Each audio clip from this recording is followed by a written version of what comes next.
नमस्कार दोस्तों। पूना से एक ऐसा केस आया, एक यंग चार्टर्ड अकाउंटेंट का जिन्होंने अर्न्स्ट एंड यंग जो बड़ी कंपनी है, उसको ऑडिटिंग फर्म जिसे कहते हैं, उन्होंने ज्वाइन किया। मार्च में पास आउट हुई, सीए का एग्ज़ाम पास किया और 20 जुलाई को सुसाइड कर लिया। घटनाएं आम होती जा रही हैं, युवाओं के द्वारा खास तौर से आत्महत्या की। हमारा आज का सब्जेक्ट आत्महत्या पर नहीं है, हमारा आज का सब्जेक्ट है जो वर्कलोड है आपके ऊपर, जितने घंटे आप काम कर रहे हैं, जहां आपको तरह तरह के इंडेक्सेस लाके, तरह तरह के चार्ट्स बना के बताया जाता है कि एक हिंदुस्तानी वर्कर एक वियतनाम, एक चाइनीज, एक कोरिया के वर्कर, जापानी वर्कर के मुकाबले कुछ नहीं करता है, निकम्मा है। और आपकी प्रोडक्टिविटी उनके मुकाबले 10, 20, 30% है। ये आपके दिमाग के अंदर डाल दिया जाता है कि आपकी एफिशिएंसी कुछ नहीं है, आपकी प्रोडक्टिविटी कुछ नहीं है, आपकी उत्पादकता कुछ नहीं है, वो लोग कितना काम करते हैं। दरअसल ये सब लोग आपसे झूठ बोल रहे हैं, ठगी कर रहे हैं, मक्कारी कर रहे हैं, आपके दिमाग में एक सॉफ्टवेयर फिट कर रहे हैं कि आप दुनिया में जिस ढंग से लोग काम करते हैं आप उसके लायक नहीं हैं। सच बात तो है कि आज की डेट में हिंदुस्तानियों जितना काम करने वाला दुनिया में ना एक अमेरिकन है, ना एक ब्रिटिश है, ना एक जर्मन है, ना फ्रेंच है, ना जापानी है, ना कोरियन है। जितने शिद्दत से और जितनी मेहनत से हमारे हिंदुस्तानी आज काम करते हैं, कोई भी काम नहीं करता है। लेकिन क्या है कि आपको 8 और 9 घंटे वाला एम्प्लॉय तो चाहिए नहीं, आपको तो एक बंधुआ मजदूर चाहिए। भारत के उद्योगपतियों को बंधुआ मजदूर चाहिए, क्योंकि यहां पर यूनियंस खत्म हो गई जो आपके लिए लड़ सकती थी। आपको एक ओहदा दे दिया गया कि आप ऑफिसर हो, एग्जीक्यूटिव हो, और एग्जीक्यूटिव यूनियन नहीं बना सकते, सिर्फ वर्कर यूनियन बना सकते हैं। तो आपका अधिकार छीन लिया गया है। दरअसल अगर आईटी में देखो तो 14 घंटे, 15 घंटे, 16 घंटे, 17 घंटे आमतौर पर काम हो रहा है। जब नारायण मूर्ति जैसा आदमी कहता है कि आपको 45 घंटे की जगह हफ्ते में 9 घंटा पर डे के हिसाब से 9 पंजे 45, सैटरडे संडे छुट्टी, आपको 75 घंटे काम करना चाहिए, तो आप सोच लीजिएगा कि उनको एक तनख्वाह में 2 एम्प्लॉय चाहिए। यानी कि आप डबल काम करो। और वहां पे आपको पाठ पढ़ाए जाते हैं प्रोडक्टिविटी की और एफिशिएंसी की कि आप कुछ नहीं करते हो, आप निकम्मे हो। उन्हें अब कर्मचारी नहीं चाहिए, उन्हें बंधुआ मजदूर चाहिए। जब ये विदेशों में जाके कंपनियां खोलते हैं, ये इन्फोसिस और ये टीसीएस वाले और बाकी लोग, तो वहां पर जो एम्प्लॉय फॉरेन के रखे जाते हैं उनको 10 गुना तनख्वाह देनी पड़ती है और 9 घंटे काम करते हैं और उठ के चले जाते हैं। और ऑस्ट्रेलिया ने तो कानून पास कर दिया है कि 9 घंटे के बाद जब एम्प्लॉय चला जाए तो कोई भी एम्प्लॉयर उसको कॉल भी नहीं कर सकता है। ऐसे हालात हैं। लेकिन हमारे यहां एक चीज पक्की हो गई है कि आप मजदूर हो और आपको स्ट्राइक करने का भी अधिकार नहीं है, और आपका जितना शोषण ये लोग कर सकते हैं करने दो। हमारे यहाँ खुलेआम करके बताया जाता है कि हमारा तो प्रधानमंत्री भी दिन में 16-18 घंटे काम करते, तो आप क्यों नहीं करोगे। प्रधानमंत्री को तो 3 लाख रुपए महीने की तनख्वाह मिलती है, मुफ्त का मकान है, मुफ्त की बिजली, मुफ्त के नौकर चाकर है, मुफ्त के हवाई जहाज है, मुफ्त के हेलीकॉप्टर है, मुफ्त की कारें, मुफ्त के ड्राइवर है, मुफ्त का पेट्रोल है, मुफ्त की सब्जी है, मुफ्त का खाना, सब कुछ तो मुफ्त है उसका। उसके 3 लाख रुपए तो उसका सिर्फ कपड़े सिलवाने के लिए मिलता है उसको। हमें भी दे दीजिए, हम भी दिन में 18 घंटे काम कर लेंगे। 3 लाख दे दीजिए, हवाई जहाज फ्री के, हेलीकॉप्टर फ्री के, कारें फ्री की, ड्राइवर फ्री के, बिजली फ्री, मकान फ्री, घर फ्री, पानी फ्री, सब कुछ फ्री। भाषण देने बहुत आसान है।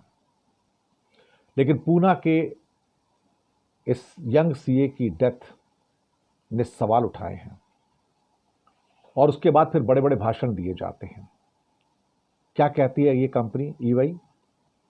I would like to make this an ongoing dialogue with you to ensure we are continually building a healthy workplace for everyone. Healthy का मतलब 15 घंटे काम करना है, 8 घंटे नहीं। We have several well-being programs and open channels of communication available in the firm to ensure that you always have a safe place to voice your concern anonymously.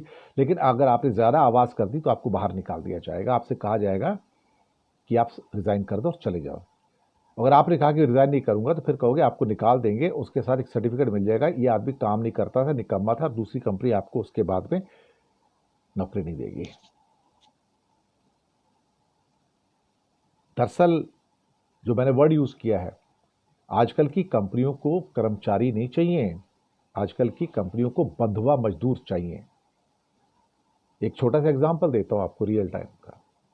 Bharat से एक कंपनी जो मल्टीनेशनल कंपनी है, जो यहाँ पे 14-14, 15-15 घंटे काम करती है, वो अपने कुछ एम्प्लॉयज़ को लेके यूरोप के कंट्री में जाती है, जर्मनी में, और वहाँ पर एक एग्जीबिशन है जहाँ पर जर्मनी के एम्प्लॉय भी आते हैं उस एग्जीबिशन के अंदर, उस कंपनी के, लेकिन वो 9 घंटे बाद चले जाते हैं।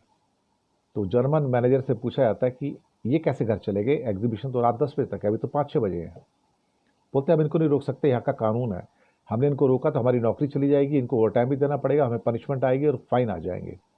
तो बोलता है हिंदुस्तानी, कहता आप लोग तो हो ही ऐसे, आप लोग तो क्या 6 घंटे या 15 घंटे भी काम करोगे, आपको शिकायत नहीं कर सकते।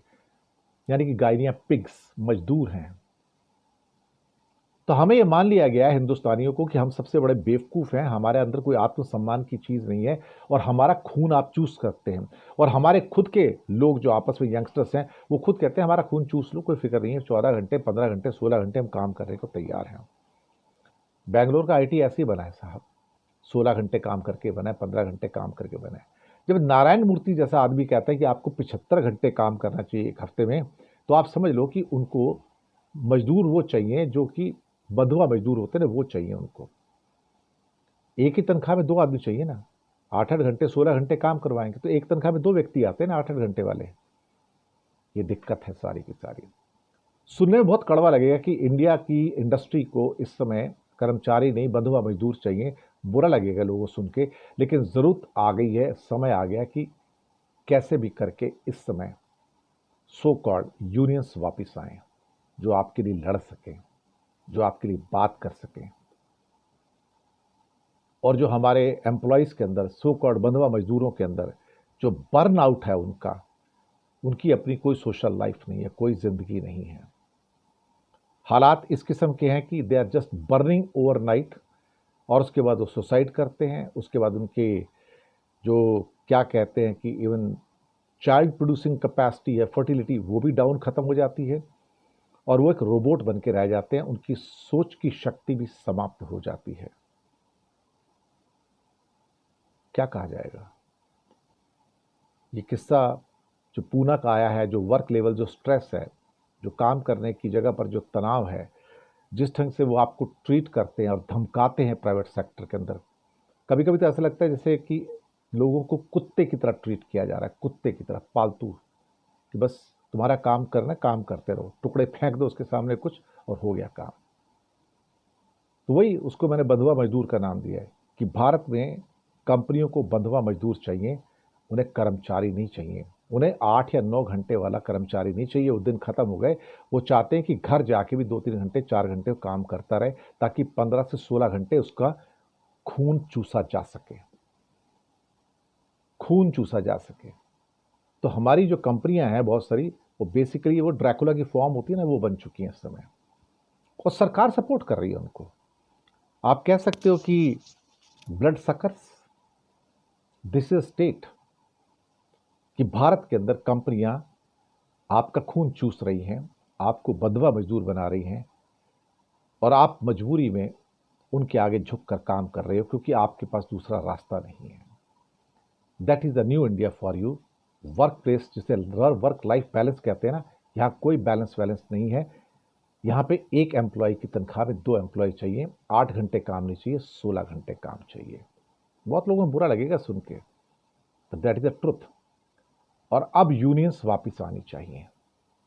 ज़रूरी है जो इन सो कॉल्ड जितने भी लालाजी बने हैं ना कंपनियों वाले, इनका दिमाग ठिकाने पर लगाया जा सके, और इन सरकारों का भी दिमाग ठिकाने पर लगाया जा सके, जो इन इंडस्ट्रीज़ को सपोर्ट करते हैं लेकिन जो वेलफेयर होता है उसके प्रति सोचते भी नहीं कि इनको क्या मिलना चाहिए। शुक्रिया आपका।